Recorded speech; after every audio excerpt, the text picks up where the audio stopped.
Vermont state senators made progress today on a bill that would restrict ICE agents from wearing masks.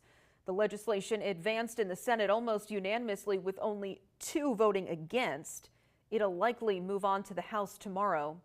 ABC 22's Matt Holderman was at the State House today, and he joins us live from the newsroom with more on just what this bill could also do. Yeah, Lauren, that's right. Supporters of this bill say this is about protecting Vermont's most vulnerable and upholding the principles that this country was founded on. But some did question whether this bill would be effective or if it would lead to backlash from the Trump administration if it becomes law.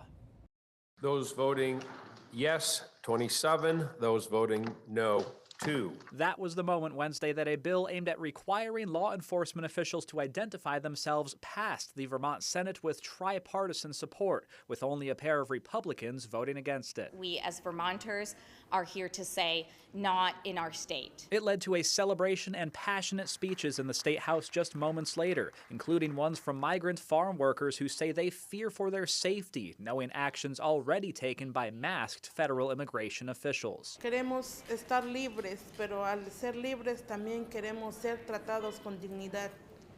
We want to be free, but not just that. We want to be treated with dignity. Senators described what the bill would accomplish, saying if it were to become law, any law enforcement official who disobeys it would be fined $1,000 for a first offense and $2,500 for a second offense. Senators were questioned on whether those punishments would be harsh enough to actually get ICE agents to comply, and they believe it will be enough. I think $1,000 is a lot of money, so yes. Lawmakers also noted there would be some exceptions to the rule, like agents masking up for safety reasons, such as scuba diving or extreme cold. The Senate is now expected to give final approval to the bill and send it over to the House. And if the House passes it, Governor Phil Scott says he would likely support it too, pending any major amendments. It looks like something that we can accept and work with. Again, I don't know all the finer details, but I've learned more over time, so it looks like something we'll be able to support. But another big question mark that might come up if that happens is how would the Trump administration react, and would they be retaliatory against Vermont? Senators say that while they did have to think about that, they had to draw the line somewhere and protect the people in their state. Either way,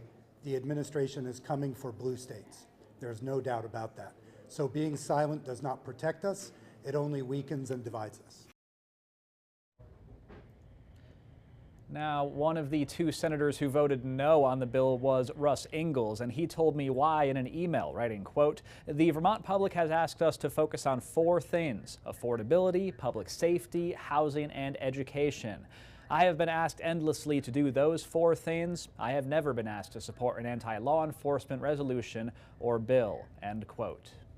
And this is not the only ICE-related bill working its way through the Senate right now either. They will be voting on another one tomorrow that would prevent agents from detaining people in sensitive locations like schools and hospitals, for example. Reporting live in the newsroom, Matt Holderman, ABC 22 News.